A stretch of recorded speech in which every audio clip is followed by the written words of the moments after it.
Welcome back to the No Streetlights podcast. Today we have an episode that's not just special, but it's pretty personal.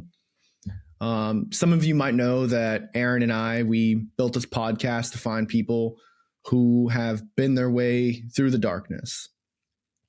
And whether that's battling mental health, financial, or simply just figuring out their purpose, today's guest is someone who's walked that path right alongside me.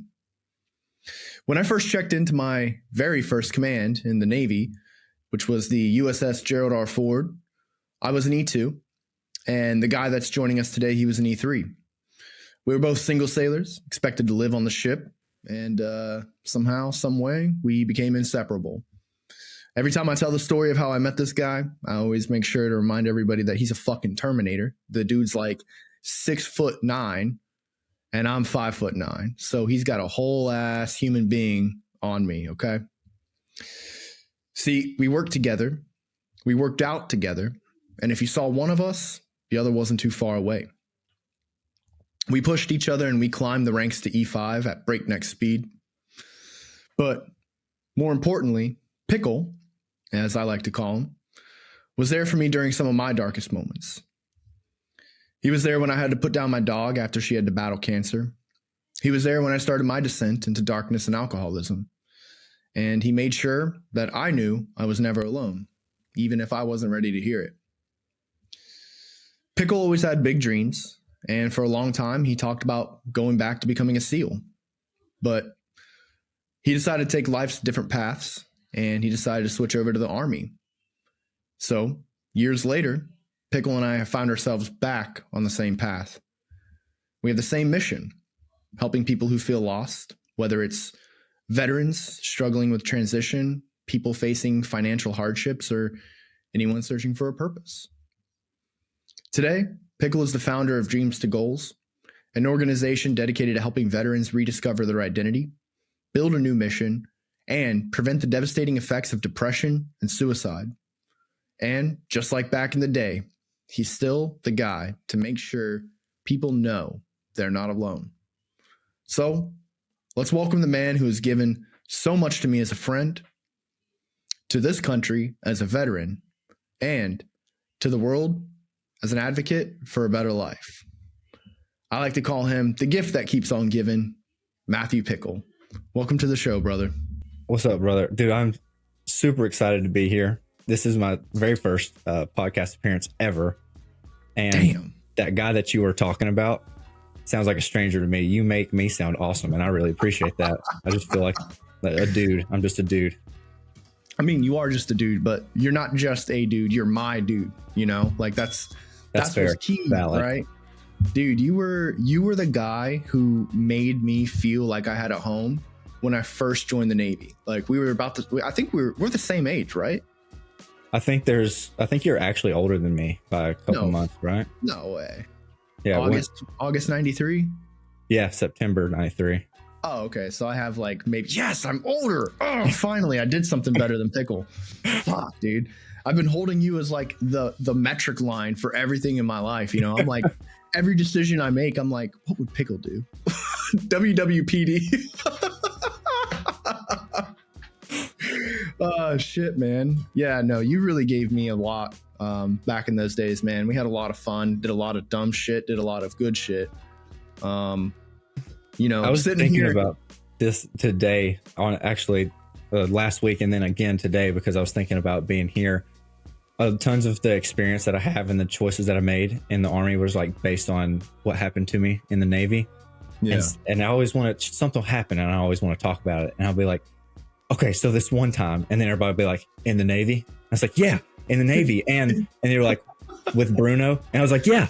And I was with Bruno because every story is like, this one time in the Navy, I was with Bruno.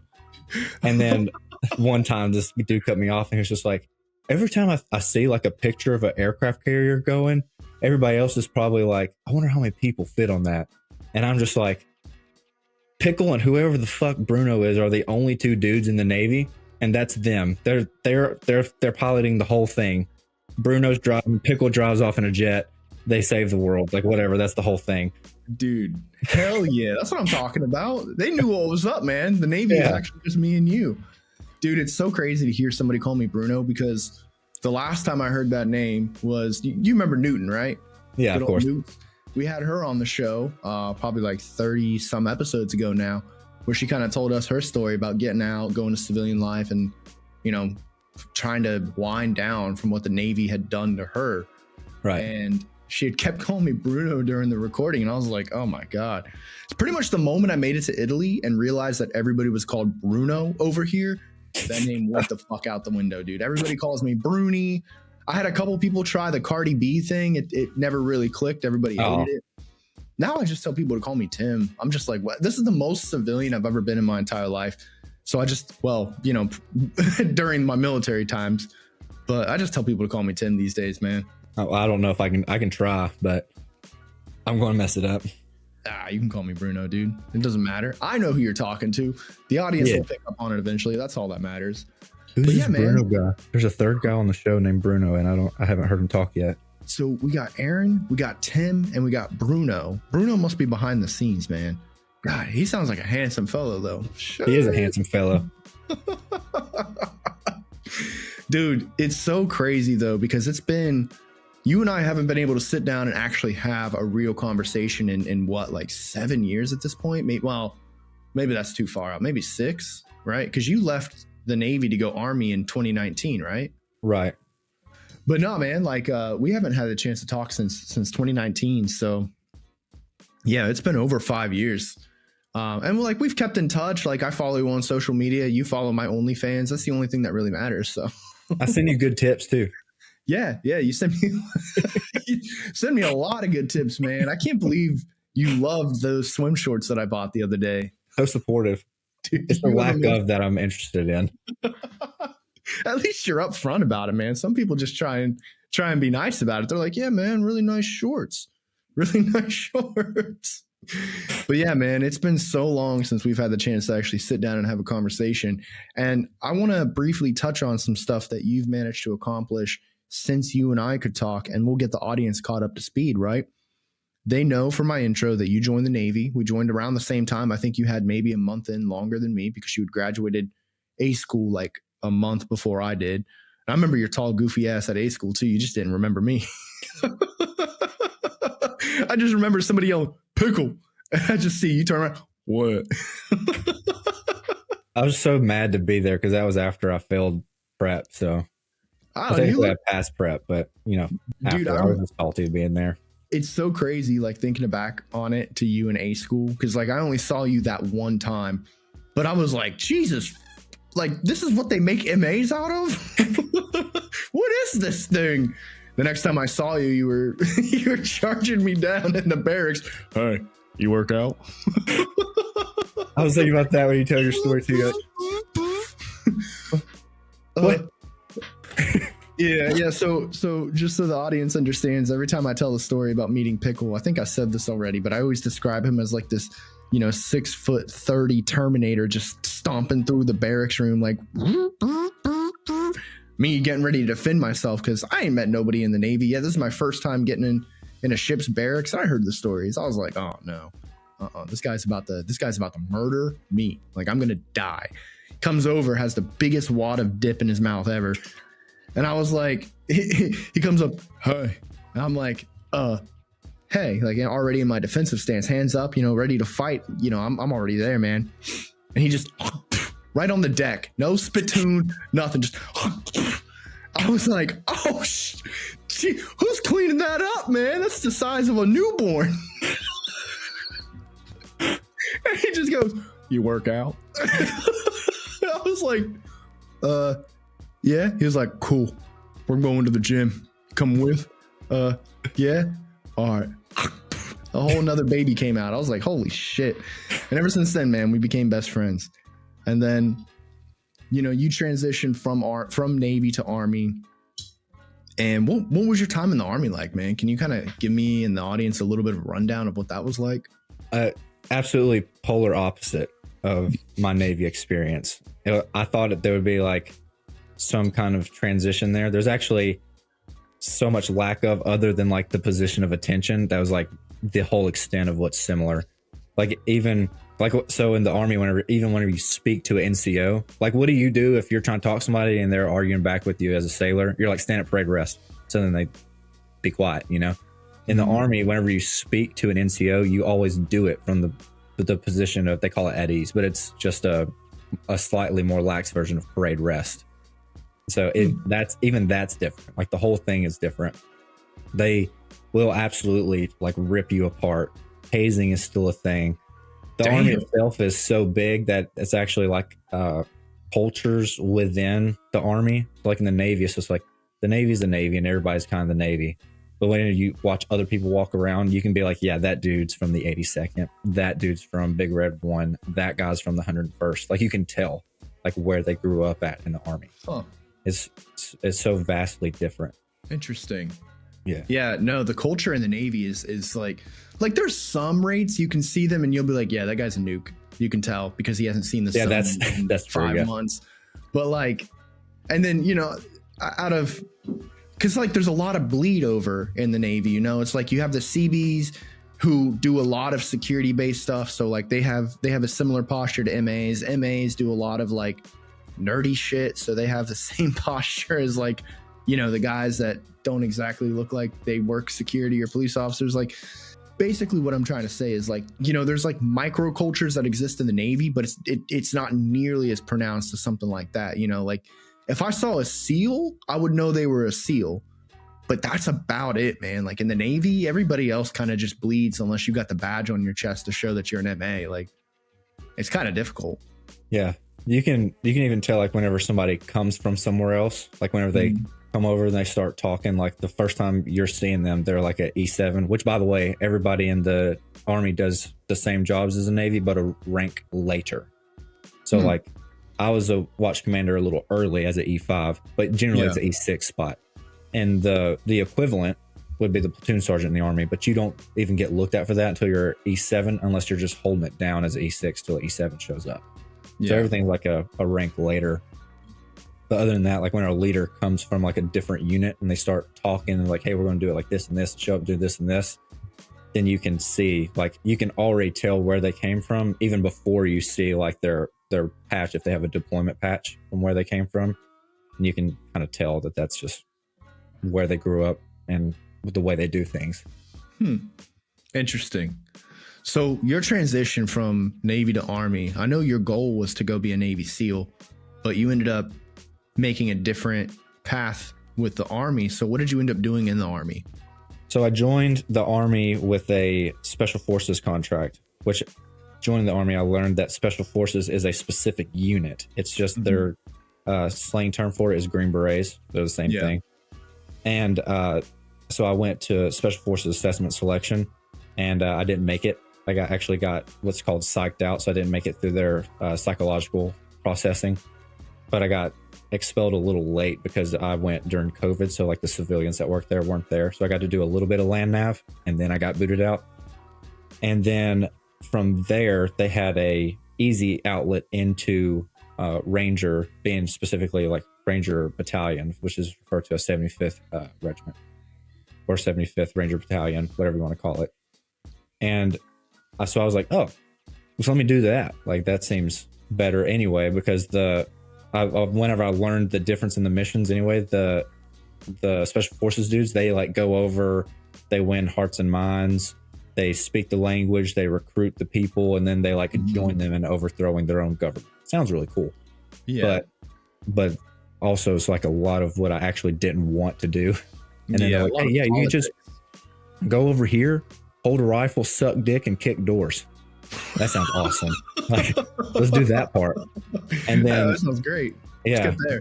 So whenever I tried to go do that, I found out because I was already E5 that I had to go get my Ranger tab first, which is something different. They kind of like interlace together, but they're also different and independent at the same time. Yeah. But anyways, I found out I needed to go get my tab, which Ranger school sucks. Like that school sucks. And I know it sucked in it because everybody that talks about it sucks. You can look up all sorts of stuff on it. It's just a not fun school. So I was like, okay, well then I'm going to hold off on going to Ranger. I'm not going to do that. I don't want to go to Ranger school. I just want to go be in the 75th.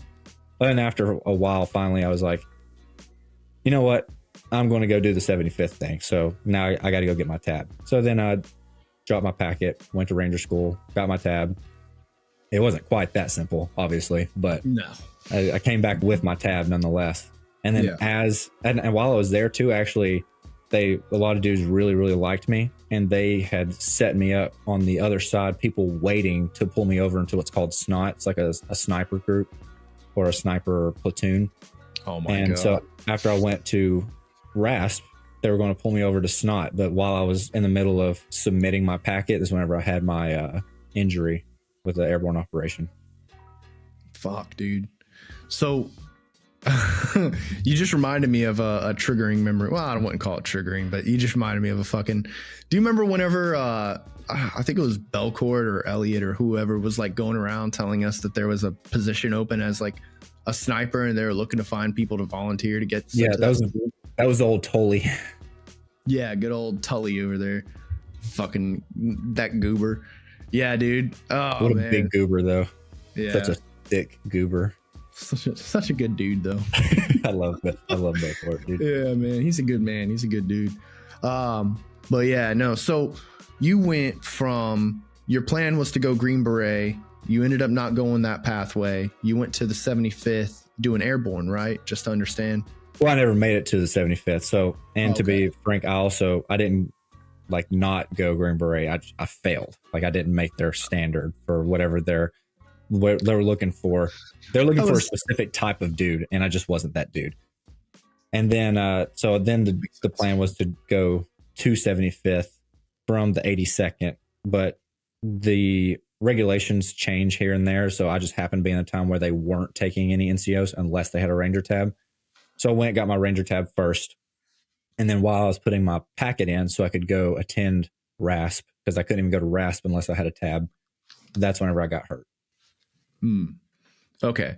So my understanding of the sequence of events is to the best of my ability, because I'm not an Army dude. I don't know nothing about how the Army works, but it sounds like you were trying to go for a job, didn't make it for that job, got sent to a different job, tried to get qualified, and then something happened. Yeah. In short, pretty much. Yeah. In short. Yeah. Making it plain, super sweet, and easy to understand for my little Navy brain, man. I'm over here on an aircraft carrier trying to save the world, and I lost my right man. So what am I supposed to do, man? Pickle left me. Conquer the world without him. It's okay. All right, I'll do the best I can. So you found yourself looking at getting out of the Army after your incident, right? Mm-hmm. There was an accident, and then now you are looking at the Army is basically like, hey, you are not medically fit to serve anymore, right? Right. And like, what was your mindset? Like, what did you think when you first heard that, dude? I thought it was fake, honestly. I thought everything just always kind of seemed to have like worked out in some way, shape, form, So like, even like whenever I didn't make it through, like trying to go do Naval Special Warfare, I didn't make it through SF. Like I always ended up somewhere cool that panned out and set me up for like a next thing that was actually bigger, that I was more fit for anyway. Like it just always kind of seemed to work out. So whenever they're like, yeah, you seem like you're unfit to serve. And I'm just like, yeah, okay, we'll see in 6 months after I finish my cognitive therapy. Like it's going to be fine. Yeah. And it just wasn't. It just, didn't end up working out this time, huh? Yeah. It seemed like fake the whole way, all the way to the point, like they handed my DD-214 and I was like, this isn't real. Like the whole thing. It was just, it's one elaborate, like fucking Ashton Kutcher's going to pop out and be like, you've been punked, bro. Yeah. And I wasn't going to fall for it either. I was like, I knew it. Like, I knew it. And then threw it and then just keep going about your day. It sounds to me like the entire event felt kind of like a free fall really for you. Like it during this 6 months, like thinking that it's going to work out and everything, like I'm assuming you didn't really sit down and create like a transition plan and actually like come up with what you were going to do when you got out, because to you weren't getting out, right? Right. I was like going through the motions in like some way, shape, form, or fashion. So like when I say 6 months, it actually took about a year and some change to get out. But keep in mind, there's like a whole 7 months that I just don't remember anything, Holy shit. It's like, yeah, it's like not sure what was going on. I was supposed to be a team leader. My saw gunner was the team leader. I showed up just like as a form of, ceremonial positioning, but Yeah. he was actually running the team. And then my grenadier was like in charge of making sure I didn't like wander off. Like that was his job. And so they were like taking care of business without me. But beyond that, yeah. And so I went and did like a home inspector course, because they were like, yeah, you need to go ahead and do something while the Army will pay for it while you're still in, and you can do it while you're still active duty. And then I picked home inspector because I can do that on the weekends. I never intended to get out of the Army. I was just going to have a side gig, And so it was like not me getting out of the Army. It's not what's going to happen. And then whenever it started getting closer to it and like actually getting out, where I was like, I was aware it was happening. And just in case it actually went all the way full circle, like I didn't want to be like caught with my pants down. And to be completely honest, I didn't want to be a home inspector. That job kind of sucks. Pays pretty well, but I don't want to do it. I've never heard it's a very fun time. I've heard if you're lazy, it's a good job, but it's better. Yeah, because you can kind of get out of anything. Anybody who is looking for a career where you can work so subjectively and not have to do a bunch of work if you don't want to, because there's always a reason to not inspect something. Go be a home inspector. Every state's different though. However, and so the next step, I was like, you know what? I love motorcycles, specifically Harley Davidsons. I can talk to anybody. I remember one time where you told me my superpower was talking to people. Yeah, and it's still true. I was just going to go work in sales and sell motorcycles. You get 3% commission on every sale. Every 5 bikes, you get an additional percentage in commission, and it retrogrades to the rest of the bikes that you sold. So I was like, dude, I'm going to make stupid money. This is awesome. Yeah. And so it just made sense. Like, go get a job to distract myself, talk about motorcycles because I like them, and communicate with people. So I'm always busy, just seemed like a no-brainer answer. Felt like the right move at the time. I mean, better than going to be a home inspector and better than just not doing anything, I guess. Right. That was like the main goal, was just not doing nothing. Yeah. Yeah. Because we all know that, a lot of veterans that get out of the military find themselves in this depression, and that usually stems from them not feeling like they have a purpose. Like they don't have a path moving forward. They don't have anything to do or anything that takes up their time. Like they went from an all-encompassing lifestyle to nothing, dude, like absolutely nothing. And that's when the cracks in the foundation start appearing, man. Yeah, for sure. In your own words on Dreams to Goals, you actually described that you started noticing cracks were forming in your foundation. So I guess what I want to know is, like, when did you start noticing that something was off? So at first I was like kind of thinking maybe it was just where I was, and that where I was around was different, so I was not willing to accept that it was like that big of a change, like an identity crisis or a lack of purpose or something like that. I just accepted it as like, these dudes aren't in the Army. I am not in the Army. This is different, and I just need to learn how to accept it. But I guess when I started to notice the difference, like pretty early, like now in hindsight's always 2020, but it didn't occur to me that those were actual cracks in the foundation, not just like a different atmosphere. Whenever my bosses like brought me to the office because I had apparently started slipping on sales, I was less charismatic, I was not taking on responsibilities, like jumping up out of my chair like, hey, we need somebody, oh, I'll do it, like that person anymore. And the way they tried to motivate me was they tried to read off the stats on how well this store performs inside of the Harley Davidson corporate umbrella, and how I had been contributing a huge part to that, even though they have pretty high turnover, don't get me wrong, but it's like, you've been doing really well contributing to it. Your numbers alone produce this percentage of it in this short amount of time, and we want you to get back to that. And then that's when I was like, dude, I'm just like making, like, my whole purpose is to make you look good so that you can get like praised by like a corporate entity. Like that's like the extent of my purpose. That's the highlight. The good part, is that. And then that's whenever I was like, I didn't quit right there on the spot, but that's whenever less than 2 weeks after that I had left. It wasn't a job problem. It was something much larger that was going on for you, huh? Right. That's whenever it was that moment where I had, again, realized at that moment, but didn't realize I had realized it yet, that a job is not the same thing as purpose. Yeah. And that's the impression I was under prior. Yeah. Dang. I don't know how often you actually listen to the show, and it's fine if it's not your cup of tea, man. I completely get it.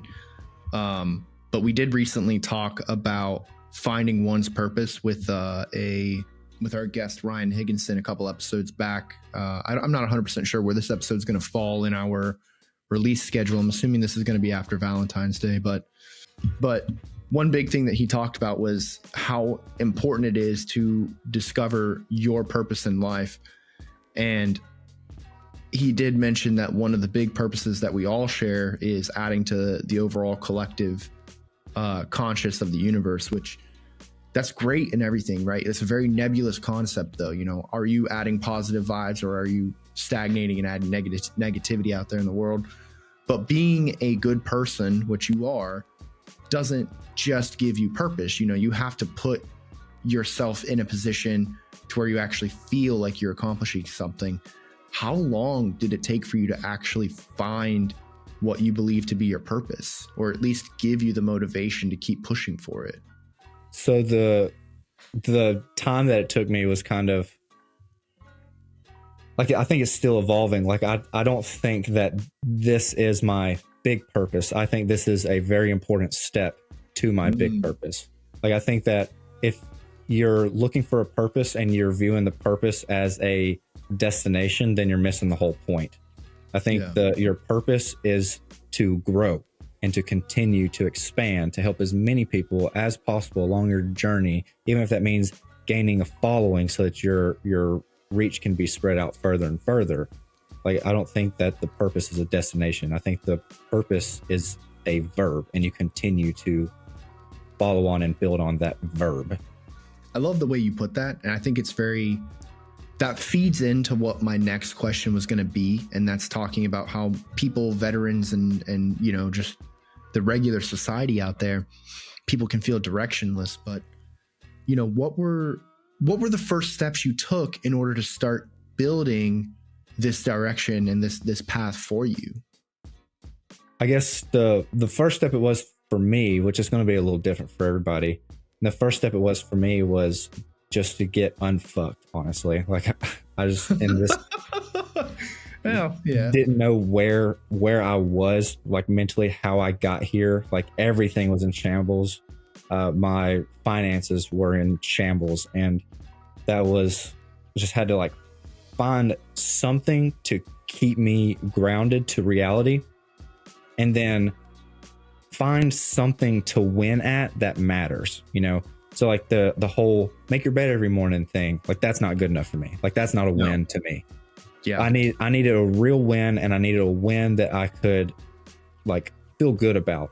And so for me, that first real win was a budget. Like, I was just like, I had no clue how bad my finances were. I purposely ignored them because, to be completely honest, it's just, I knew it was a disaster and I didn't want to look at it. It's like the monster you don't want to look at, which is 80% of Americans don't have a budget, and 90% of the 80 don't have a budget because they don't want to look at it. They know it's ugly. And so I was like, you know what? If I can just make a budget, if I can just face this monster and make a budget, I'll feel pretty good about that. So that's where I started. This is the crazy thing about you. And this is what I've always told people anytime I ever mention the superhero that exists that's known as Matthew Pickle. If there is something out there that people don't want to do, the majority of people don't want to do for whatever reason, whether it be fear or terror, or I think fear and terror are kind of the same thing, but they're either scared of it or, you know, they just don't want to deal with it at all. They're scared of it or they hate it. Phobia, I think, is a great way to put it. You're one of those fucking people that would charge in, dude. And I always tell people the same story about when you went to the active shooter course and you're just going through shooting everything. Like, you don't even care. They're like, dude, you're shooting hostages. You're like, whatever, they're there. Bang. It's like, I don't know. I'll just shoot. I see, I shoot. And like they tried to trip you up by throwing a grenade or some shit, like fake grenade, obviously. Like they're not going to toss a real grenade in a training environment. And you don't even miss a beat. You just kick it, ping, and then keep going. They're like, what the what is this guy? I used to tell people that if anything ever happened on the ship, we just got to send out Pickle. That's it. We're good to go. That's everybody needs to lay down, though. Yeah, if you lay down, you're good. If you forget to lay down, shit, it's gonna play dead. Shit, mate.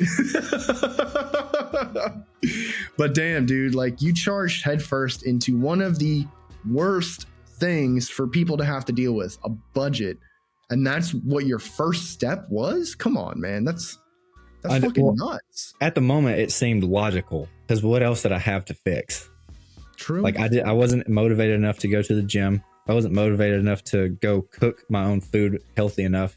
I wasn't motivated enough to go to church.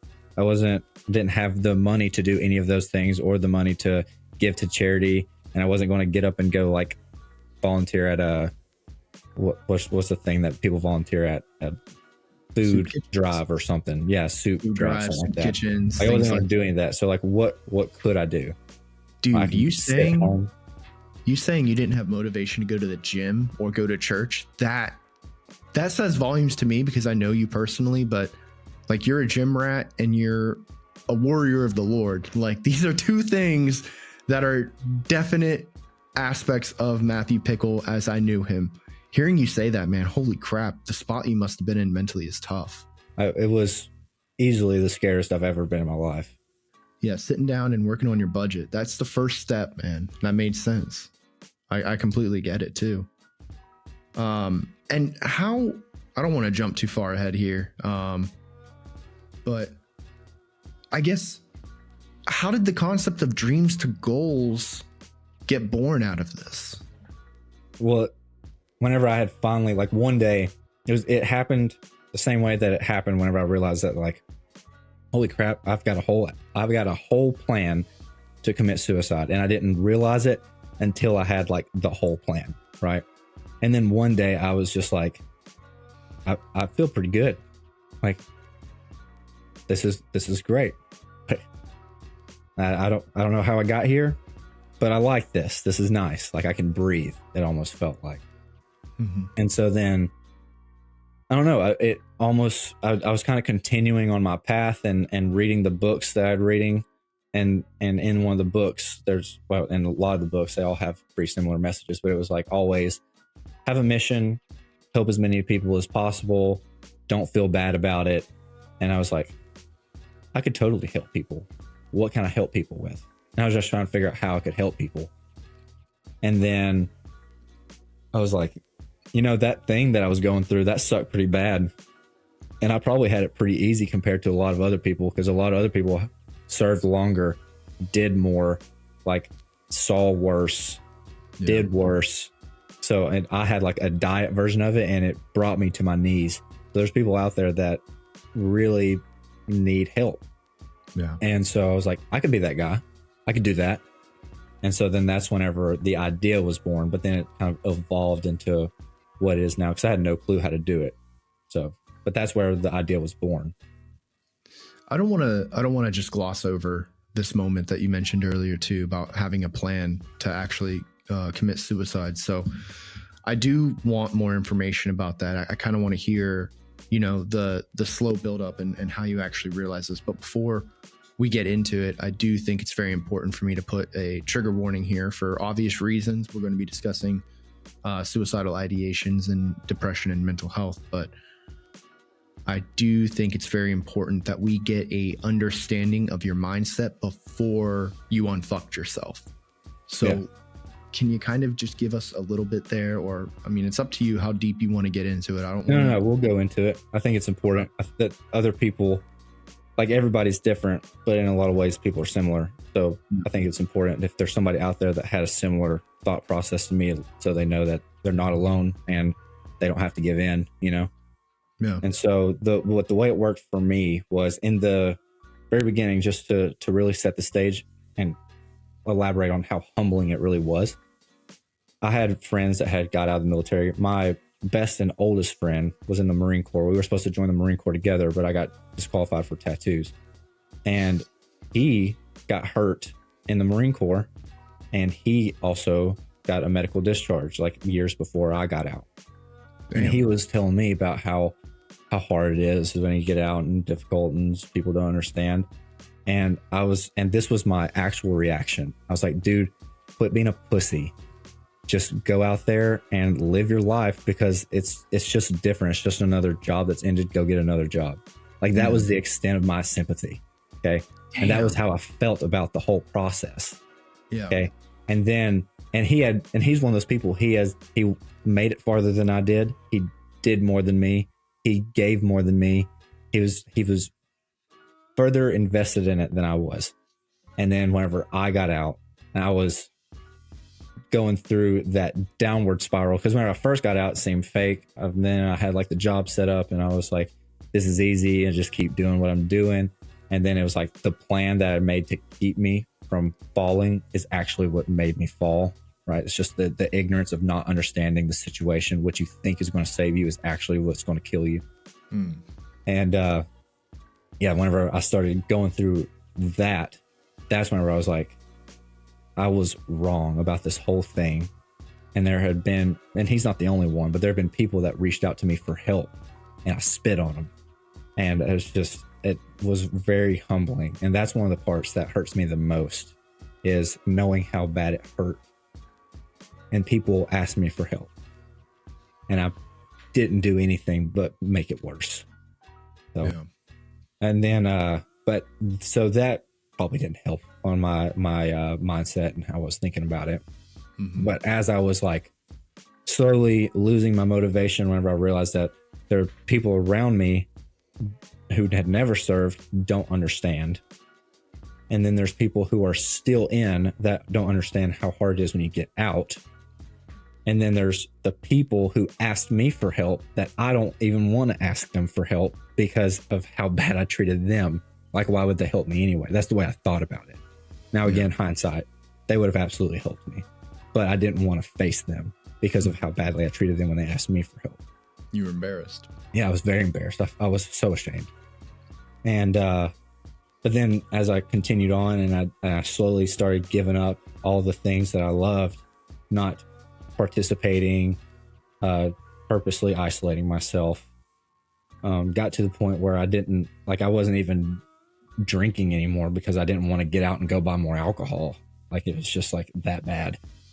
And that's whenever it slowly started turning to, well, I'm not doing anything anyway, like, what, I'm not contributing to anything, I'm not making anything worse, I'm practically don't exist already. So it's just kind of I could just not exist and everything would be okay. And then that's where the thoughts of like the actual suicidal ideations began. Like, whenever I had this idea that me physically not existing wouldn't change anything.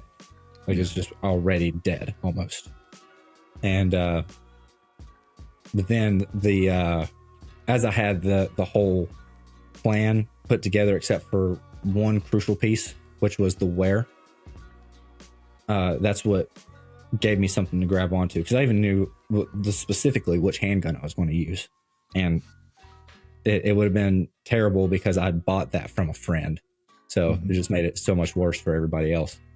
But the problem is that I couldn't decide where, because I didn't know what place I wanted to curse. Like, if I was in my house, my family would have to take possession of that house. Yeah. Pieces of me would be all over the wall and ceiling.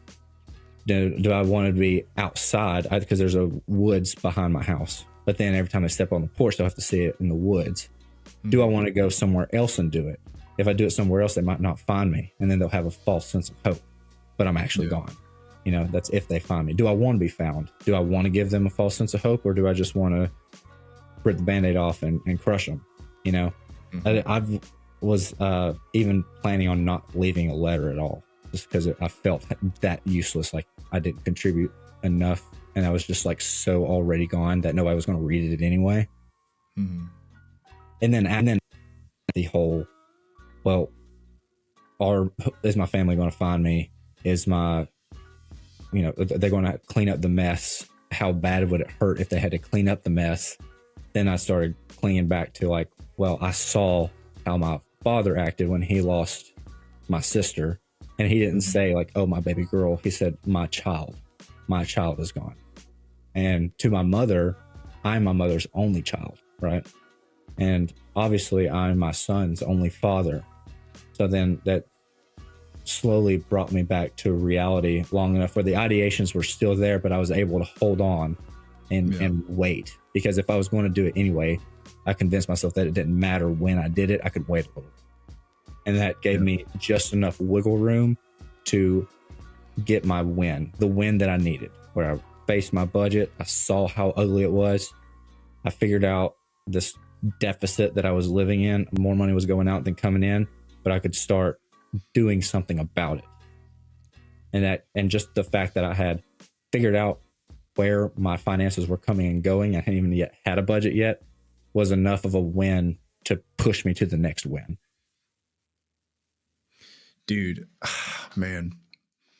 So first things first, I want to ask, have you ever heard of the metaphor, or maybe it's an analogy? I don't know. I'm not an English major, but have you ever heard about the snake and the handsaw? I have not, no. So it's a concept where a snake will slither over top of a handsaw, and the teeth of the handsaw will accidentally cut the snake. The snake, thinking it's getting attacked, constricts around the handsaw. Since it's constricting, the teeth are digging deeper into the snake. The so it snake constricts harder. It constricts harder. Ultimately, what kills the snake is itself. That was my first thought when you started your story. It just reminded me of that analogy, because you kept digging yourself deeper and deeper, and people would offer their hand and you'd slap it, Yeah. And like you don't realize that you're constricting on a handsaw at this time. You don't realize that the actions you're taking are actively hurting you.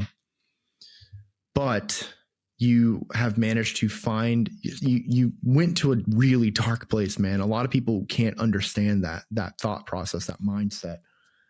Most people have never been in the position where they have a plan, everything's put together except the place, or sometimes it's the how. A lot of people, their plans are different, but ultimately most people have not found themselves in a situation where they're just missing the one piece. I'm really glad you were able to talk yourself back from that ledge, man. And I'm really glad that you're still here with us today. You got that win, and you kept finding wins, and you kept pushing and pushing and pushing. And now you're the owner of your own business, where your job is literally to help people in the same way that you figured out how to help yourself. That's incredible, man. It's really incredible. Thank you. I appreciate it. Dude, I have some questions about what it's like being a veteran and being a veteran going to an entrepreneur, but I feel like that's not where I want to kind of take this conversation right now. I feel more called to finding out, what your dreams are with DTG, or dreams to goals. Do you call it DTG on your own time? Do you ever just say that DTG, man? Well, I've got the ADHD, so I see the superimposed letters of the GTG. And so I don't ever say it. I'm just like, and then that's enough. I know what's going on. Yeah, because I know on your Instagram, your name is it's Pickle DTG or Matthew DTG or something, right? Yeah, I changed it from MV Pickle 88, which, by the way, a bunch of people asked me if I was born in 88. It was that time I burped. It was my football number in high school. Oh, so, and I just that makes sense. Kept it for that long. So, hey, it's like me and the number 7, dude. I don't have anything in relation to, I'm wearing a shirt that has 3 7s on it. Hell yeah, brother. That's what I'm talking about. Let's get it, fam. But yeah, there's no real reason for number 7. I just happened to, that was my cousin's football number in high school. And I remember going to watch him play his games. So I stole it. Yeah, I stole it, dude. Hell yeah. Who does he think he is? He can't hold down the better on you anyway. Damn straight. You remember Brian? Oh, I do. That was, yes. Yeah, that was him. Yeah. But, yeah, man. So I guess the first thing that I want to ask right now is, dreams to goals. This is a business that focuses on helping veterans. I know it's very veteran forward, but it's not limited to just veterans, to my understanding, right? Like it's open to everybody. It's open to everybody, which is kind of the point of it having a community as well. Everybody has the ability to talk to each other in an open forum. You're encouraged to message each other within the platform directly and bypass other people as well. The only reason I target veterans specifically is because, one, I am a veteran, so I can relate. Last time I checked, you were. I understand that there's just soft skills that you learn in the military that make it easier. And so, and to be blatantly honest, I know that veterans that are getting out need this type of service because it's detrimental. And now the closest second, like again, it could be like an addict, recovering addict, somebody who's getting out of prison after serving a long time in prison, like all that other stuff. But I think the closest relatives to what I'm offering that would be able to relate, grow, and benefit the most would be first veterans, just from the sheer I can relate. Next would be first responders, because it's very similar. You have a very similar mindset, very similar mission. It's very, very similar. And then the next one, which I cannot relate mostly, but I can absolutely see it, is professional athletes that get hurt. Because that's, again, something your identity's wrapped up in. You sacrificed your entire life, more so than like a veteran who just went to boot camp for a little while. You're talking about like a prodigy that started playing baseball and they were a child, made it to the major leagues, played till they were 28. Their whole life, all they know is baseball, career-ending injury, no more baseball. Like, what do you do? Yeah. And so that would be like, they could probably benefit more. The hard part is just I can't relate to that level of sacrifice. That's a different level, different sacrifice. I would say an equivalent level. So they're probably most likely millionaires too, if they're but they were millionaires. They're really bad about blowing their money, and they've got a higher suicide rate. Holy shit. Yeah, it's rough out there for a professional athlete whenever they lose their juice. Dude, I believe it. Damn, man. So dreams to goals, like, can you kind of start building, like, what is the basis of the business, and what exactly, what are you helping these individuals with? Like, finances is one thing, but I know you talked about transition and things of that nature. Like, it's got to be more than just finances, I'm sure. It is. I'll get into the finance thing, but the first and foremost, like, you've got to identify your purpose.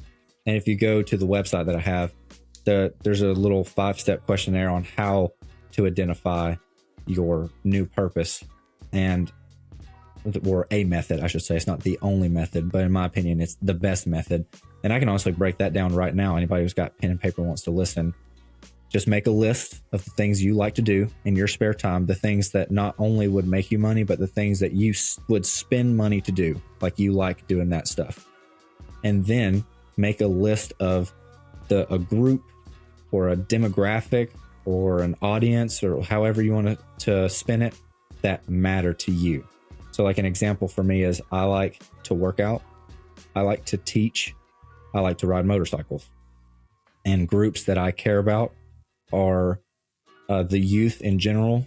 I have a soft spot for at-risk youth more specifically, and I also have a soft spot for veterans and first responders.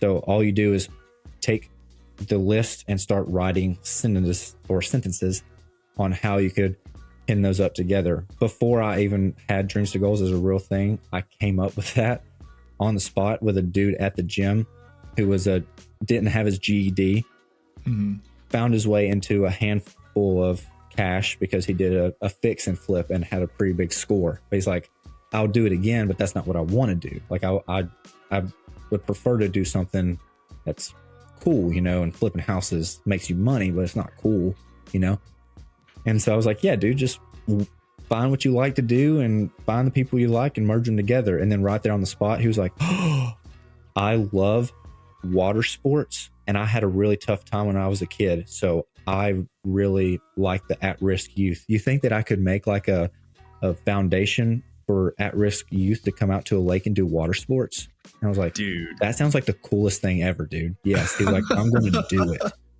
And I was like, holy shit, it's that easy. It really is that easy. Wow. So just to make sure I'm following along here, right? So write down things that you love doing that, you could see yourself marketing or making money with. Well, not even that. Stuff that you would, it's stuff you would pay to do too. Stuff paid to like do. I spend money to go work out. I spend money on motorcycles, obviously. Like I spend money. I don't spend money to educate people, but I probably would for the opportunity if it was the right topic and I was the right person. And then the next thing is to write a demographic, right? Yeah, just like a group of people that you care about enough that you would, like, you want them to do well. I'm doing this in real time with you, just so you understand. Okay, got you. Yeah. And then you just write a few sentences on how you could merge them together. And in most cases, as long as you're, imaginative enough, you can monetize it. And the reason you want to monetize it is because if you can make money doing it, then that means you can dedicate all of your time to doing it. You don't have to have a job and do it in your spare time and not help as many people. You can help more people if you can make a living doing it. Okay, so let me break down my list here for you. Hit me It with might it. surprise you a little bit, okay? Okay. Check it out. Number one at the top of this list here, podcasting. Obviously. Clearly. Number two on this list of things that I would gladly spend money to do, create content. Okay. So like make videos and stuff like that, like Right. YouTube specifically, right? Third thing on my list, and this is going to be the most mind-blowing out of them all, and I just want you to know I am taking this serious. Okay. But I'm doing this under pressure here, okay? Okay. Third thing on my list, create. I love creating, man. I just love creating. I don't care what it is. I've been feeling my soul calling to making music lately. So a part of me really wants to make some music. Whether, that's something that, and I still got my guitars and shit over here that have dust on them because I haven't picked them up in a while. But, I've always felt like I'm a person who needs to create. So Yeah. I'm already podcasting, man. I'm already doing I'm already doing this show and I'm already making some YouTube videos. My demographic that I really want to reach out to is people struggling with mental health. Mm-hmm. Now, my question is the demographic, the more specific you are, the better. That would be correct, right? Right. Because if you, what will end up happening is if you try to help too many people, you're not going to be able to help anybody. And You're way better to streamline and hyper focus on a small group and help a handful and then expand from there if possible. But So if you try to help, yeah, that makes sense. So me saying I want to help people who have mental health issues, that's too broad, right? it could be. It depends because like what kind of mental health issues, I guess. Okay. So I should make this a little bit more specific. I'll have to put more thought into this, I think. You might, because let's think about this. Let's just take it to the furthest extent of the bell curve. Okay. Sure. I want to help somebody with mental illness. You have mental illness. I want to help you. And then somebody comes up to you and they're like, I like children. You're like, no. Yeah. Kick rocks before Right. I kick you, bro. All right. Yep. No. That, I'm whenever seeing- you're this is one of those instances where you need to be clear enough, and the purpose is actually to exclude. You want to create an avatar that you're targeting, and then you want to use the avatar to exclude everybody else who's not the avatar. So if I had to pick a hyper specific niche in the mental health realm that I would focus on, it's probably going to be one that I understand the best, which based off of how everybody knows me on this show, I am riddled with anxiety. I've had anxiety issues. Alcoholism is the second one. Those were two big things that I've had problems with. And then PTSD. I think PTSD is a very hard topic for somebody who is, very layman's termed in the mental health culture. I have talked with a lot of great people who understand PTSD and have discussed it far more in depth than I ever could. And treating PTSD is a complex situation. So I think focusing in on anxiety and alcoholism would be something that I could really help people. So podcasting and talking about anxiety and alcoholism are right there. I'm already doing 2 of these things. Right. You can actually start merging a bunch of them together too. Like you can, because anxiety probably contributes to people drinking a lot. I'm anxious. I want to have a beer. Absolutely. Something like that. And then how can you defeat that? Well, it's pretty hard to play a guitar or the drums when you're inebriated. So instead, let's just go and make some really crappy music. Let's videotape it and then post it so everybody can roast us. So now you're creating music, creating content, and then you're playing it live on your podcast, live stream it so people can roast you in real time, dude. And you charge people to come to your podcast to watch you and your friends play terrible music. Now, I don't want anybody to steal this idea out there, okay? But we'll have to cut this out. Just add that we have a plan now. There's a business plan. There's just going to be a black screen. If you see a black screen that just says we have a plan now, then we're good to go, okay? Actually, that's really smart. That's a really good idea. And for people who feel like they kind of fall into the same category as me, hey, give that a shot. And honestly, to any of our listeners, if you want to see me get on here and just suck at guitar, let me know, because that would be super embarrassing. But hey, I'll do anything for you guys. You're the ones who help keep us going over here. So you can take it a step further too. And if you're in a local community that you care about, then you can do it locally. And so other people could steal your idea, because not everybody can be in your town at the same time. Or you can do it online. It's a little less, what's the word? Personable, I guess. Yeah. So if you want to maximize reach, do it online. If you want to maximize personability and include community involvement, then do it locally. So there's all sorts of different flavors you can throw into it. You can even have specific niches of music. It's like, oh, you like bluegrass? Get out of here. That's weird. We play metal here. So just to make sure I have my purpose list, or my purpose creation. Did you have a name for this thing specifically? Like, I know you referenced it as like a way to find your purpose, but like, is there a specific name for it? No, I probably should name it, but I don't. I would want to name it, but at the same time, I don't want to name it because I don't want it to be mine. It's for everybody, That's fair. So we've already created. God, I hate using the word "so," dude. It's my least favorite filler word on this thing now. I do it all the time. So, and then I start talking. Yeah, dude. So. We've created my purpose list. I feel like we have a pretty solid area to bring it to. And then the last purpose is just combine them, right? And get creative with it. Yeah. And you can make it super streamlined, like your one activity and your one demographic, or you can find ways to combine them. You can make it broader. Just because you wrote it down doesn't mean it's real. You might tomorrow, something might happen, and then all of a sudden you care about a whole different demographic, or you discovered a new activity. You're like, dude, I don't know what happened, but I just love checkers now. Like, if I don't play checkers, I'm going to start geeking out and twitching. Dude. Like, it can change tomorrow. So it's always evolving. Oh my God, dude. I love the example with checkers too. The question that I want to ask you is, what do you feel like civilians can do to better support veterans during their transition process and understanding their purpose? Just shut up. Dude, like, you don't know. You don't know. Ask. All you need to do is you don't have to know anything to ask an open-ended question. The real problem might be is just that, because it's ignorance. Ignorance is what kills everybody.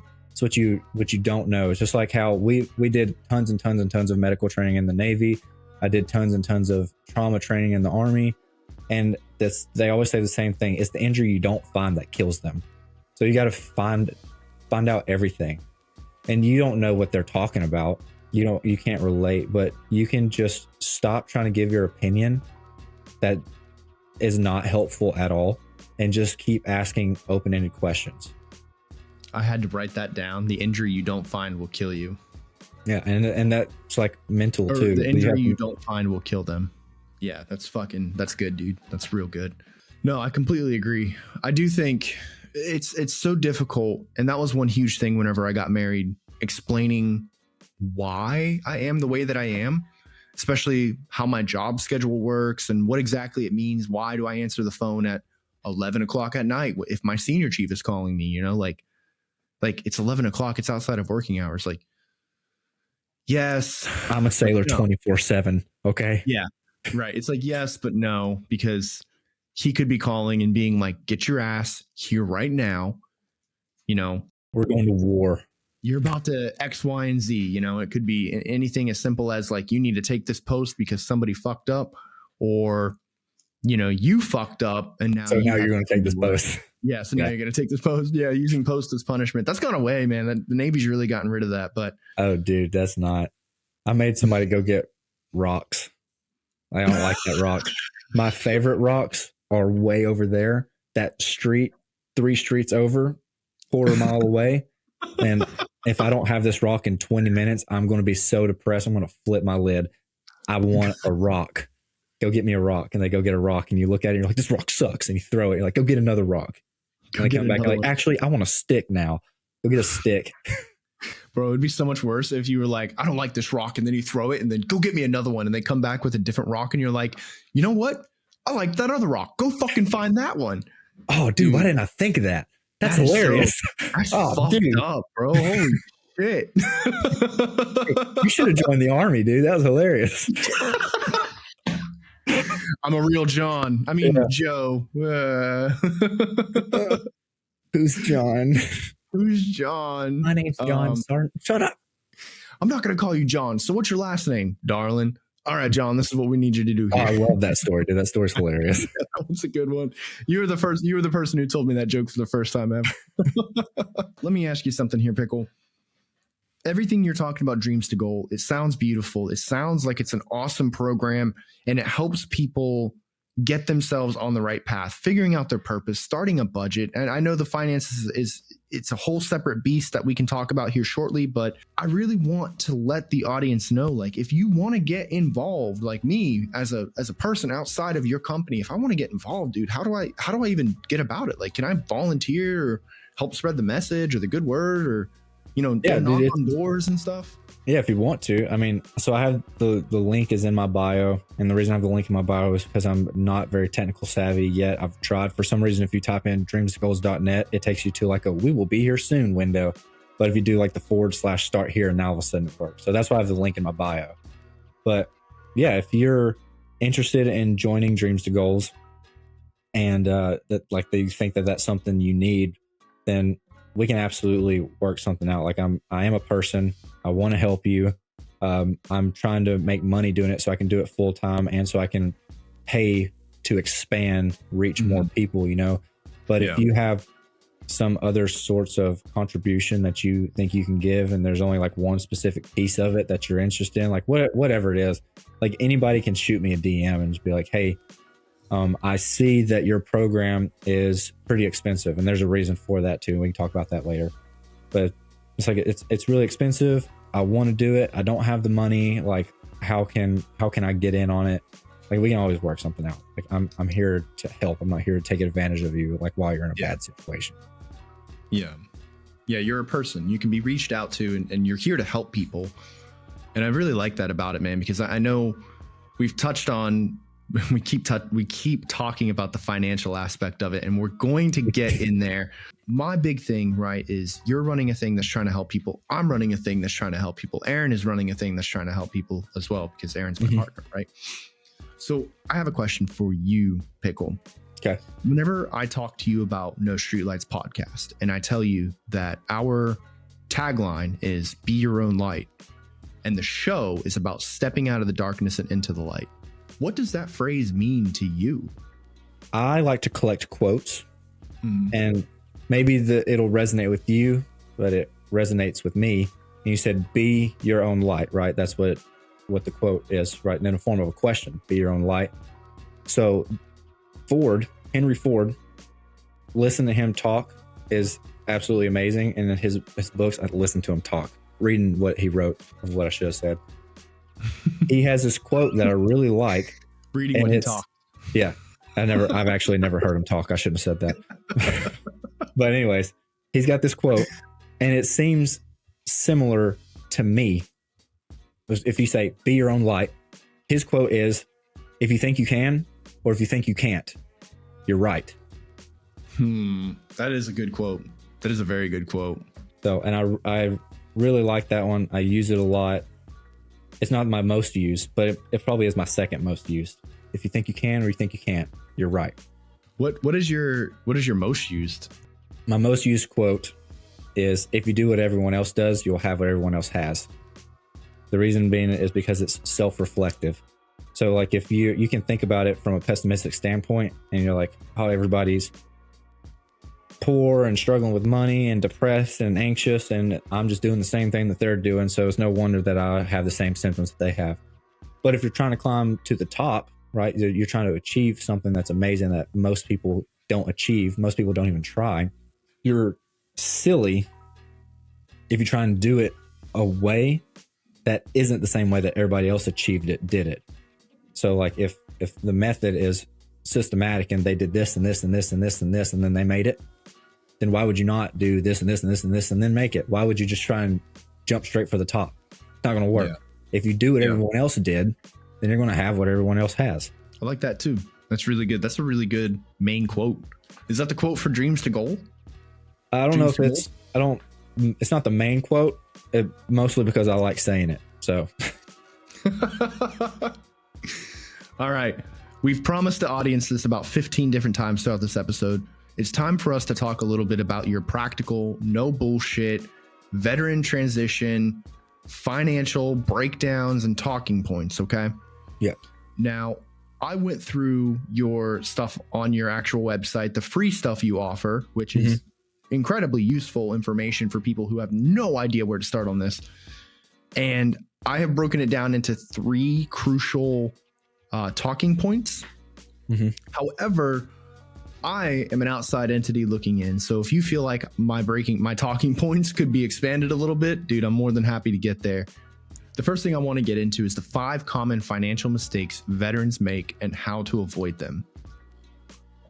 So what I have here is the key idea is many veterans struggle financially post-service due to poor preparation, over-reliance on benefits, and lack of financial literacy. Am I right in this area? I think that the lack of financial literacy is the main part, but I also just want to point out that financial literacy, it can be broken down to a science, but it's important to remember that most people's financial knowledge is limited to like what their parents taught them, and it's emotionally driven. So you can have an exact science on it. You know what you should do when the stock market dips or something like that, or you lose your money, a big bill comes in. Like, you know what you should do, but do you do it? And the reason you wouldn't do it is because you're so emotionally tied to it. So the list itself makes it sound easy, but there is a lot more to understanding it that I can't fit into that list. Yeah, which I think is very fair. Financial literacy is different for everybody. In fact, all the way back in episode, I think it was 32, I sat down with a good buddy of mine, also named Matthew Orval, where he told me about the Ramsey Financial University concept. Do you know what I'm talking about? Yeah, I like listening to Ramsey talk, but I disagree with him on his stance for debt specifically. Which is perfectly reasonable. We made sure to tell everybody that it's not for everybody, and that's completely okay. Yeah. But I do think I agree with you. I like listening to that episode, just hearing me and my buddy sit down and talk about money. Yeah. Talking about financial literacy, I think, is very important. It's also, I think, very important to understand why veterans find themselves in awful situations financially.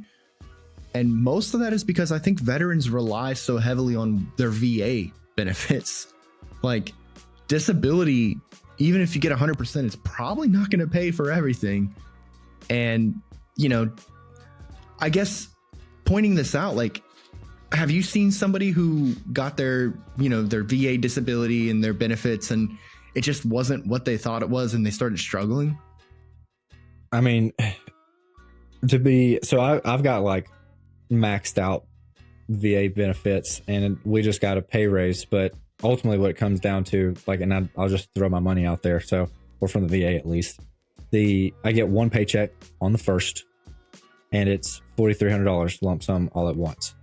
Now, for like the average, for the nation, that's pretty good, but it really depends on where you live, the cost of living, what the cost of living you created was, what rank did you retire from or get out from? So like, what was your standard of living? Mm-hmm. And if you did have a higher standard of living because you made more money, so like an E4 makes that much money, at least if they're married. Yep. Technically they make more money than that. So, and if you've created this standard of living via contracts, so like you can't just downgrade, right? Because you have an obligation to make these payments now. Like, you're pretty screwed, honestly. And that's exactly what happened to me, because I was making pretty good money where I was, getting extra bonuses and stuff like that. And then all of a sudden I took like a $2,200 pay cut and now only get paid once a month. So that was pretty terrible. Dude, I completely feel that, because that's what I'm looking at right now for myself. My base pay as an E6 is like $4,900 a month, and that's just my base pay. Like, adding in everything, I'm making double that a month. Yeah, I'm about to take a 50% pay cut, man. Like, it's gonna be tough. It's gonna be tough, dude. And that's why I like to. So, like, the whole purpose of it is not finances, obviously. In my opinion, there's three major pillars to life itself, right? So you have your mental health, you have your physical health, and you have your spiritual health. Now, but the way that I view them is they're load-bearing pillars inside of your house. Your house is full of false walls. The walls aren't holding up your house. The pillar is. You're one guy, and everybody else has the same problem as you. You can't help anybody else until you've helped yourself. Nobody else can help you until they've helped themselves. So now you're trapped in your home that's being held up by these three pillars. Your home is falling. You've got to fix the three pillars, but you can't fix them one at a time, because whenever you take the load off of one that's holding 3.333% of the weight, that's bad, Yeah. So in short, if you don't mind if I elaborate a little bit, and I kind of touched on it earlier. So if you're trying to fix your mental health, right, but you're in financial ruin, financial hardship, you're financially illiterate, just whatever the case may be, you're in medical bill debt, college debt, credit card debt, you're just spending all of your money, like whatever the case is, you've made bad financial decisions. It's really hard to mentally recover and be like, yeah, I'm mentally fine, when you're not worried about how you're going to pay your bills. And God forbid that you're like that and you're a parent, because then it's so much worse. You've got so much more on the line, And then if you want to fix your physical health, like, the easy part would be just not buying a gym membership and working out at home. But that's the least of it. The bulk of it is what you're putting in your body. Can you afford healthy foods? That's expensive food. It costs way more. It's way cheaper to eat like garbage than it is to eat healthy. And if you can't afford the healthy food, then your physical health is going to suffer. And your spiritual health is going to suffer, because if you have to spend time working to make money, to make ends meet, instead of going to your place of worship, going to church, and you aren't giving to charity because you don't have the money to do so, you don't have the ability to volunteer because you don't have the time because you have to work to survive, then you're having a hard time. And so it's not that finances is the focal point. Finances is just an attack point. It's the one thing that you can change that allows you to work on all three of them at the same time. You get some mental ease if you're more financially stable. You have the ability to contribute to charity, which is good for your soul. And then you have the ability to buy healthier foods, go to the gym. You might even have enough to pay for a personal trainer or a nutritionist now. Like, this is, and through that, you're going to be able to work on other things. Like, you're going to be able to have better time management skills. You're going to be able to adopt healthier habits. You're going to be able to expel those bad habits. You're going to be able to, work on your self-image, because the way that you look affects the way that you think and affects the way that you act. It affects the crowd of people that are around you. So if you can not dress like a turd and you can afford to dress a little bit nicer, then you're inherently going to attract nicer people around you. You know, it's a all encompassing. Those three things mold everything else around you. And just working on your finances first, which I discovered by accident because to me it just seemed like the easiest thing to do, just gives you a really solid attack point to be able to start working on all three of those things at the same time. Damn, man. You kind of covered what a couple of my next points were going to be here, which is perfect. Nice. I'm just going to breeze through a couple of these talking points. If something feels like you feel called to it, so we can get to the next step here. But we already said military benefits aren't a safety net. Budgeting in civilian life is completely different. You already talked about that.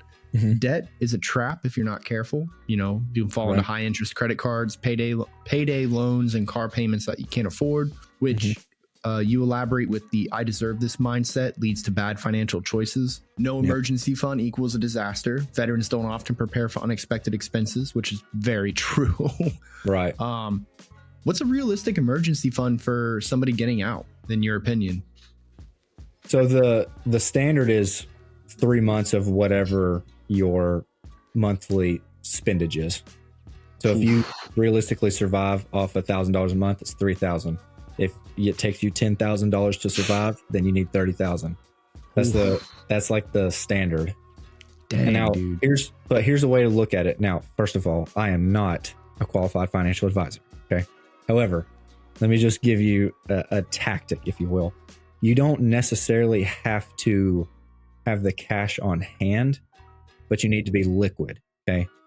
You have to have a certain level of liquidity, which means the ability to have the funds. So like, for example, I can say that I have a high net worth, but my net worth is tied up in things that are illiquid, stuff like real estate. I can't be like, oh, I need some money and then get that money from my real estate tomorrow. That's not how that works. However, I don't have stocks because I have an opinion on stocks, but I do have crypto.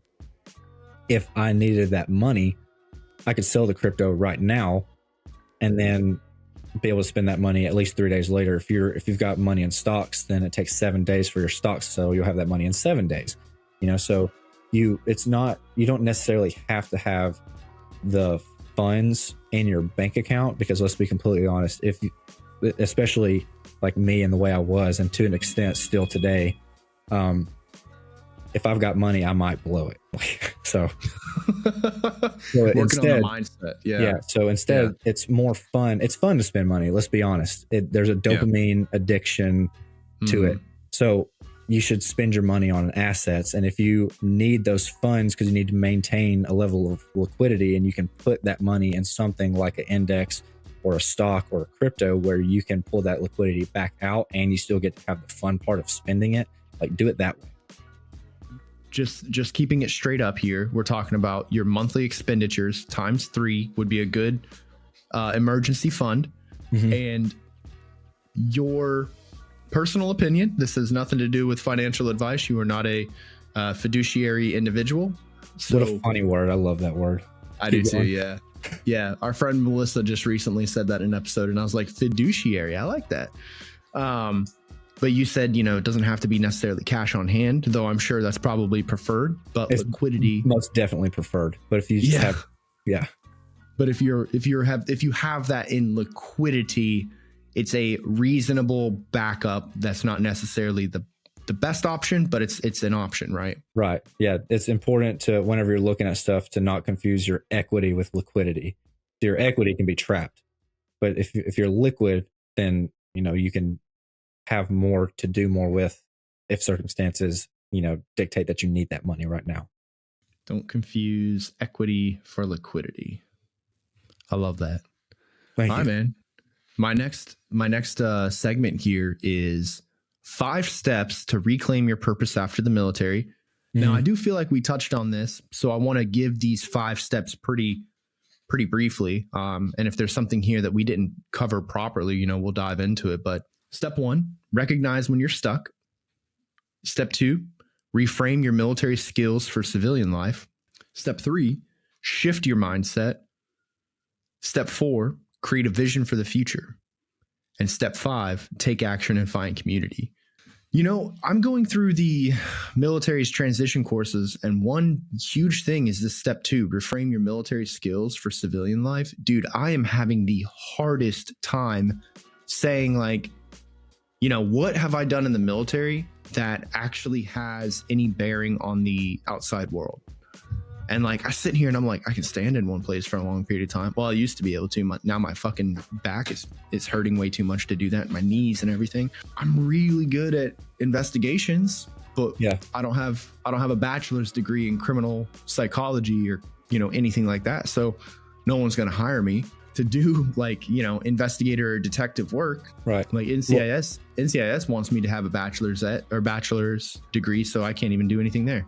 I believe the very first thing that pretty much anybody in the military should write down, and definitely if you like are a petty officer or a non-commissioned officer or a commissioned officer, is leadership skills. The military, the DoD as a whole, even Homeland Security, the Puddle Pirates over there in the Coast Guard, like the military spends an extensive amount of money on leadership programs to how to manage people. So everybody in the military has people management skills to some degree. And the higher in rank you get, specifically from an enlisted standpoint, it's very, very beneficial. Like, not to, take a dump on anybody that's a commissioned officer, but whenever you're enlisted and you start getting put in leadership positions, you get put in charge of dummies, Yeah. Commissioned officers are in charge of the enlisted leaders. So they don't know what it's like to herd cats. They think they herd cats. They don't know shit about herding cats. They would poop their pants if you took somebody who just joined the military as a commissioned officer, never served as enlisted, and you were like, hey, I know that you're normally in charge of like 80 people by managing like 4 or 5 key leaders. He said, but I want you to be in charge of this 3-man fire team right now. 3 Joes, 3 goobers, dude. They would just get absolutely dismantled by those 3 idiots, dude. But they would like just absolutely just tossed, shat upon, shunned, and they would quit and go home, dude. I've seen it. 100%. I've seen what happens when you put like a commissioned officer, like a lieutenant or whatever, directly in charge of enlisted. They're pulling their fucking hair out because they're just like, how do you guys not understand the basic structure of what Excel does? And it's like, bro, we don't care about Excel. Like, we're trying to, you want what's an Excel? Yeah, what's an Excel? Like, I've never excelled in my life. Yeah. Well, the Navy said accelerate your life. Is that what we're talking about? Yeah. In their defense, they went and did all this training just so they can learn how to take on risk. They don't know how to manage people. So that's why they're fit for leadership in different atmosphere. But still, nonetheless, fit for leadership. 100%. And I like your example talking about like squad leaders are basically project managers. Their logistic experience translate to supply chain jobs. So even if you feel like you haven't done much in the military, like, for me, right, I understand leading people. I feel like, I've had to manage 180 individuals, all with completely different schedules, and I seem to do a pretty damn good job of it.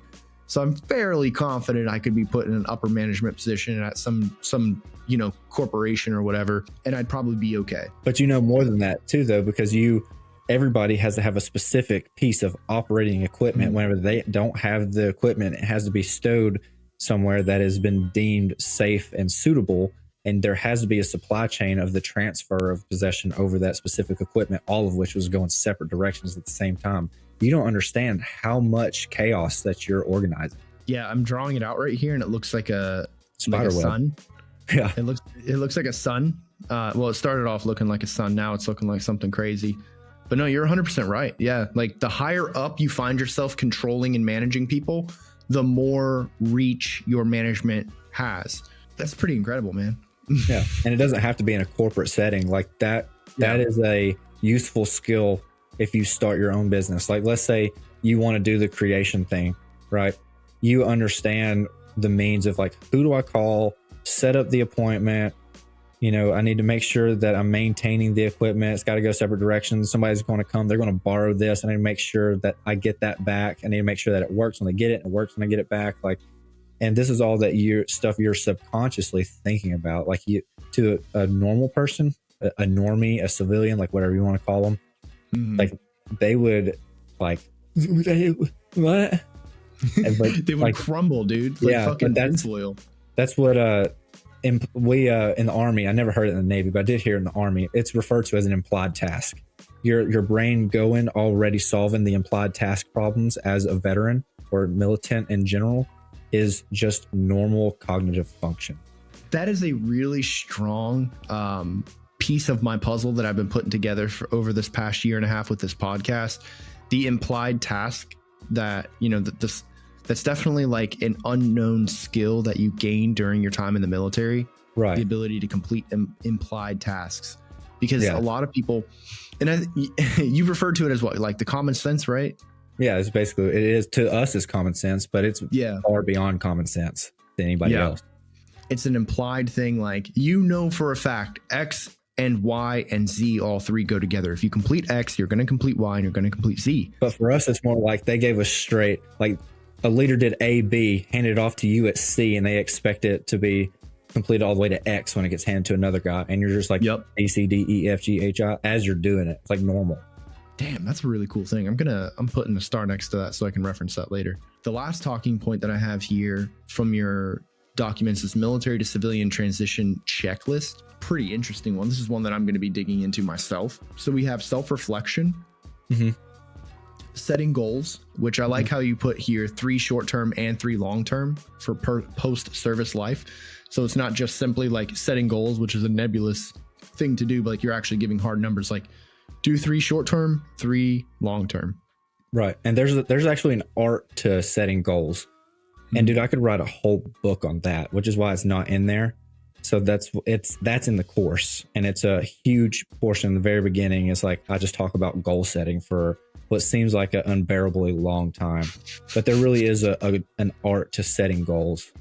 So being able to set distinct, decisive, irrefutable goals and the ability to put it down on paper, because you won't believe how hard it is to have a goal and then translate it to a sheet of paper. It's very important.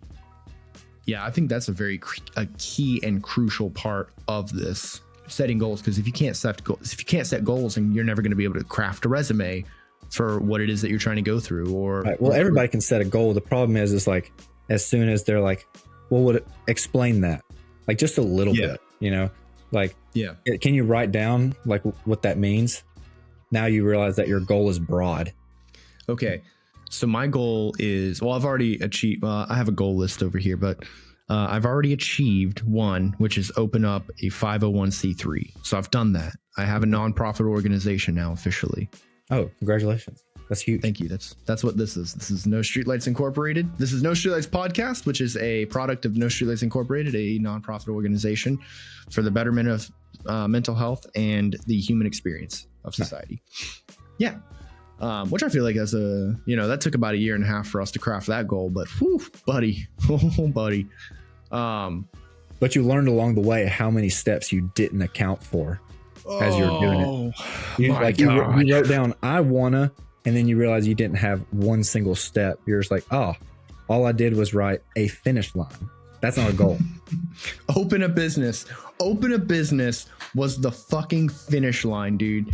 And we had no clue what went into it. We know now, and we can see that we need money to maintain this business, but that's not the point.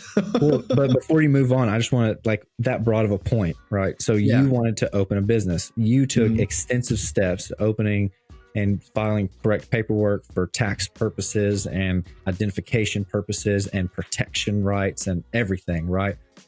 And now you have a legitimate business, right? And going off the basis that your goal was, I want to start a business. Okay. Have you ever heard of this app called Foot Finder? If you make a profile on Foot Finder, which is kind of like a OF, but it's specifically for feet. You are technically a business owner. So you're selling yourself short whenever you make a small goal, because your goal is so broad. You said, I want to start a business, and you've taken these massive leaps and bounds and precise steps to make sure that everything was compliant on every step of the way. Because of how broad your goal was, you on paper because of that's what you wrote down on paper is no better than the chick that's like sold a picture of her feet on Feet Finder. Like that's what you've limited yourself to. Wow.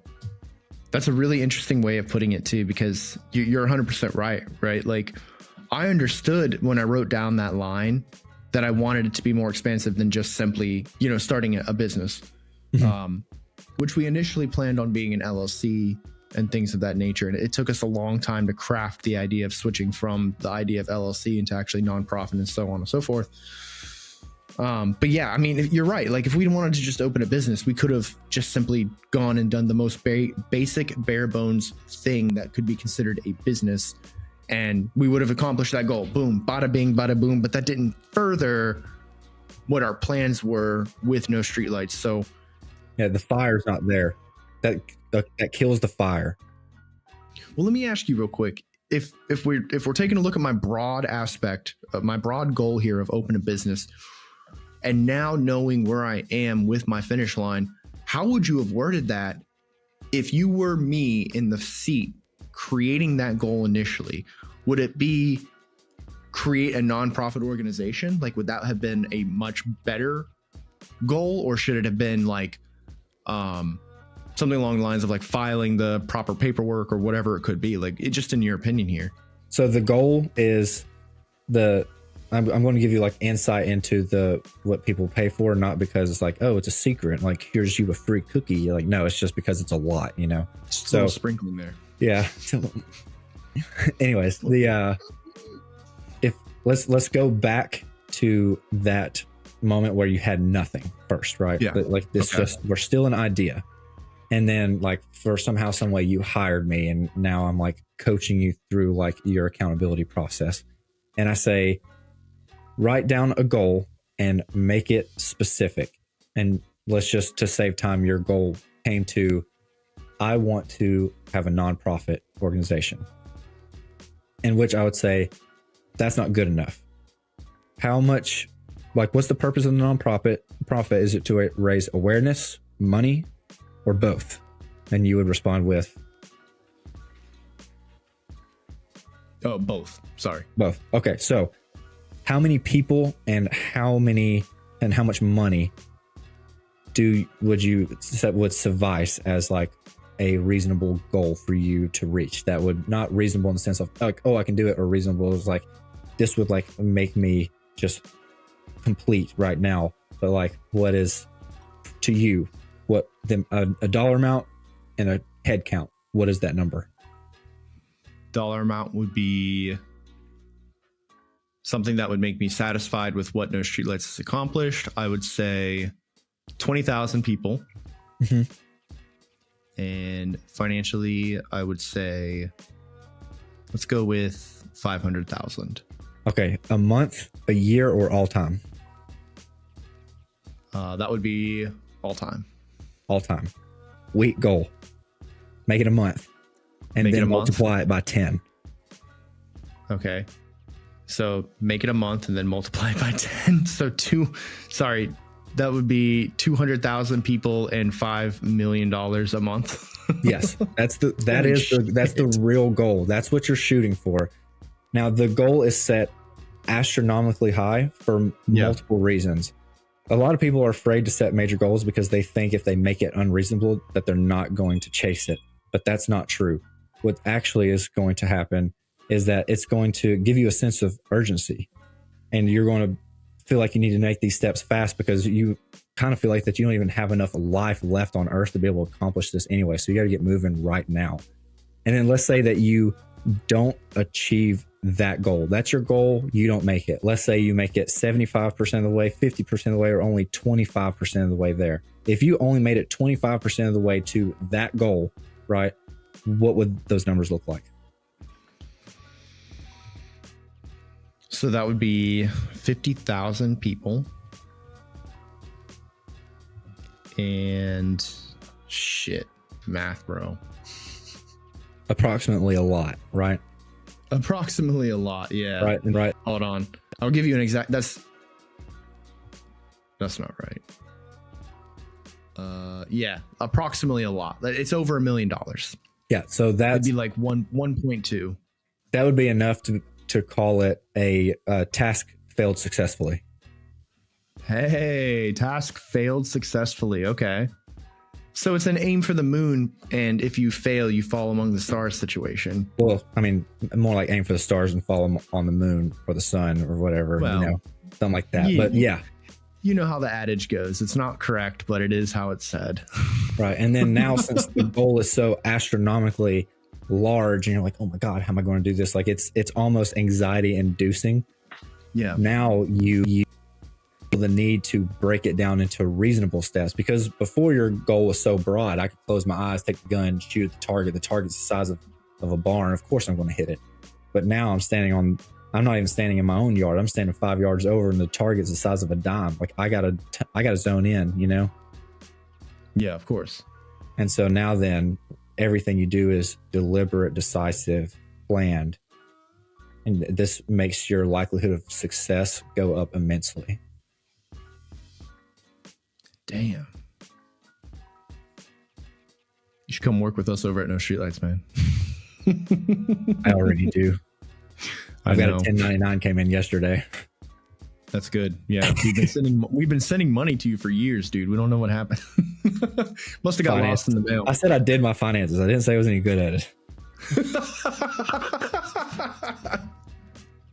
Oh shit.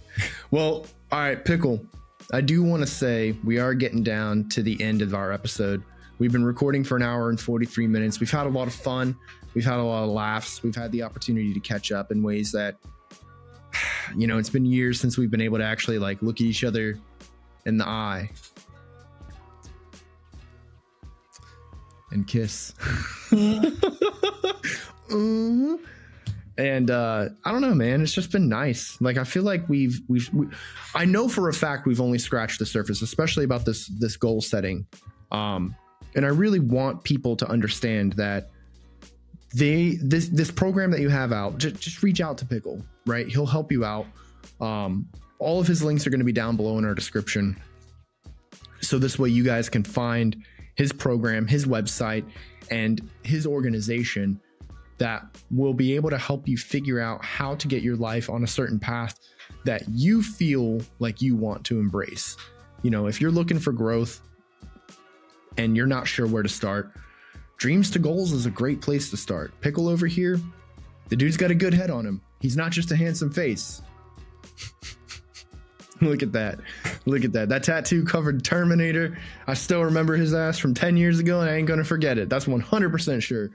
But I do want to say, Pickle, I always like to give the opportunity to our guests to make sure that we have covered a good majority of everything we wanted to talk about sitting down here today. Is there anything that you feel called to that you want to let the audience know?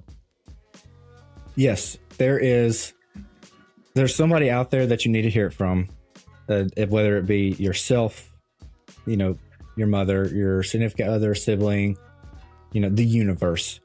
Hopefully it's something broad like the universe, because there's people that need that sign. They're looking for the sign, and I want to provide them the sign. You have my permission to fail. You do not have my permission to quit.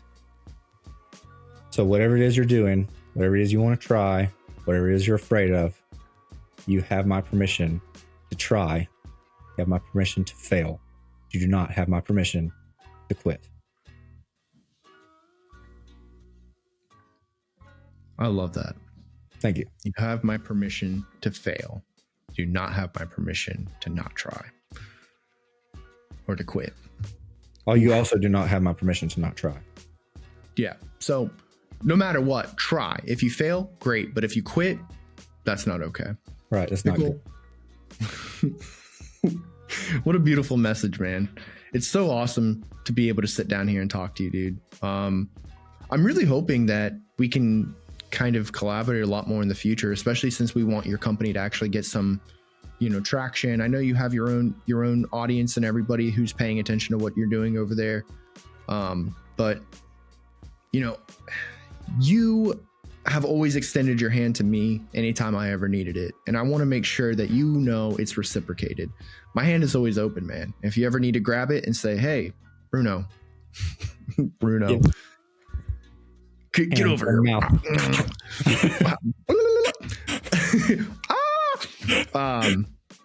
If you ever need something, never ever need help with something or technical know-how or issues, whatever it could be, dude, like I've been around the ringer, I have figured out shit with this show and with this company that I never thought I would figure out. So I want to pass some of that knowledge on to you to the best of my ability. If you're having issues, dude, just let me know. We've been helping out a good friend of ours, Dr. Seth, who showed up about 10 episodes ago. He's been having some issues with his recordings. I pop on there, I help him figure it out. I get his audio fixed up, and he's good to go. But I think you should also consider looking into expanding. You know, maybe you should consider doing a podcast and actually like putting some of your information and just talking, dude. Maybe do a YouTube channel or something to that effect. You know, we can't hide that beautiful hair of yours forever. Okay.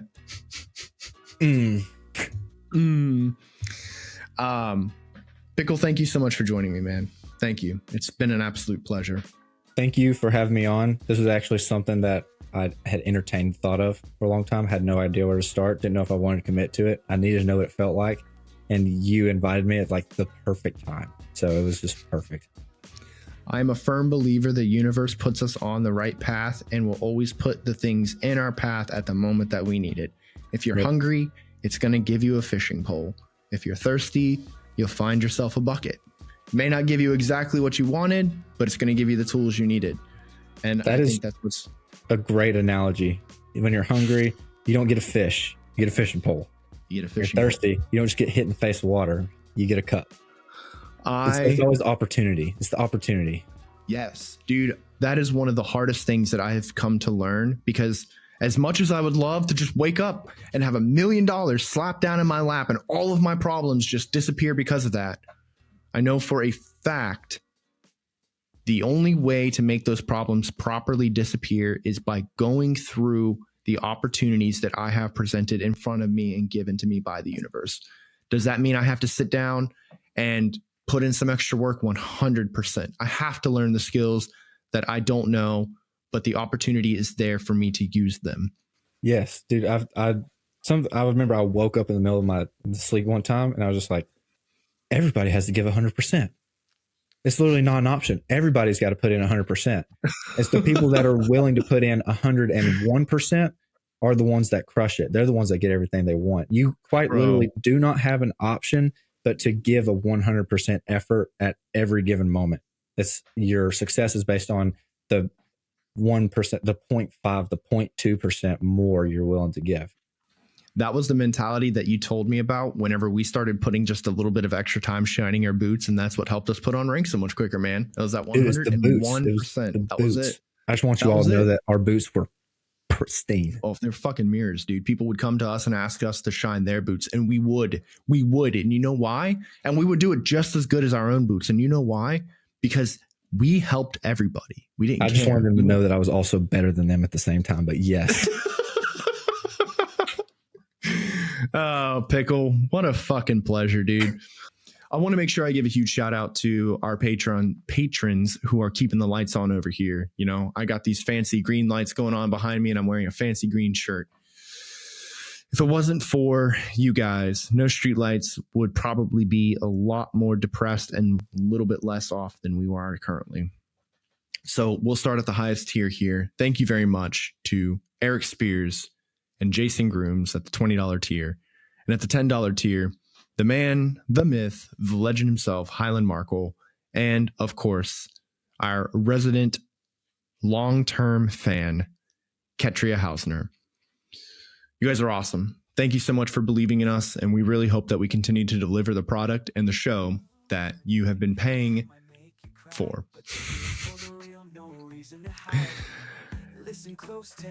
I always like to end this show the same way because I feel like it's an important message people understand. Always be good to yourselves and each other. We love you. Peace. No street lights, but we're finding our way. In the dark, but we've got something to say. Lessons learned and stories untold. Come on in, let the truth unfold.